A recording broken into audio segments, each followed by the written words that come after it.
దేమోలే అసలు అనే దాంట్లో కడుతున్నాం, లేకపోతే వేలకు వేలు కడుతున్నాం.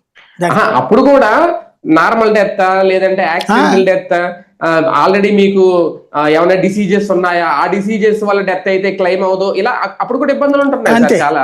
అది సమస్య ఓవరాల్ గా అయితే కథలు మారిపోతున్నాయి, అంత మించి. కానీ ఇందులో వీళ్ళ రాసిన కోణంలో చూస్తే నిజంగా ఇలాగ ఇన్సూరెన్స్ కంపెనీలకి తమ అనుకూలంగా ఉన్న వాళ్ళకి టెండర్లు దక్కించి దాని ద్వారా కూడా కమిషన్లు తీసుకునే ప్రయత్నం ఏమైనా చేస్తారా? నేను అట్లాంటి కుంభకోణం జరుగుతుంది అనుకోవట్లేదు. నేను అనుకున్నాను, ఎందుకంటే మనం అఫీషియల్ గా ఇస్తారు వాళ్ళ చేతికి, వాడికి క్యాష్ తెచ్చి అట్టిస్తాడు వీళ్ళకి.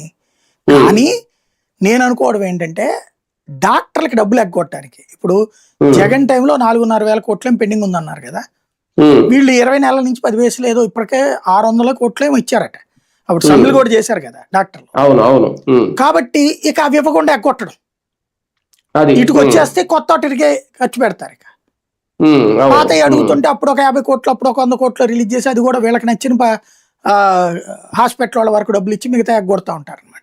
అంటే ప్రభుత్వాలు కూడా సార్ ఇప్పుడు వీళ్ళు రాసింది ఈ విద్యుత్ ఎంప్లాయీస్ కను ఇంకొకళ్ళకను ఉద్యోగులకి కూడా కొన్ని బీమా సౌకర్యాలు కల్పిస్తారు.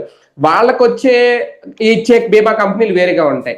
వాళ్ళకి అందించే టెండర్ల విషయంలో కోట్ల రూపాయలు స్కామ్ జరుగుతోంది అనేది, ఇప్పుడు దాన్నే టెండర్లు మార్చి వీళ్ళు రాస్తారు కదా, పచ్చ కంపెనీలు ఏదో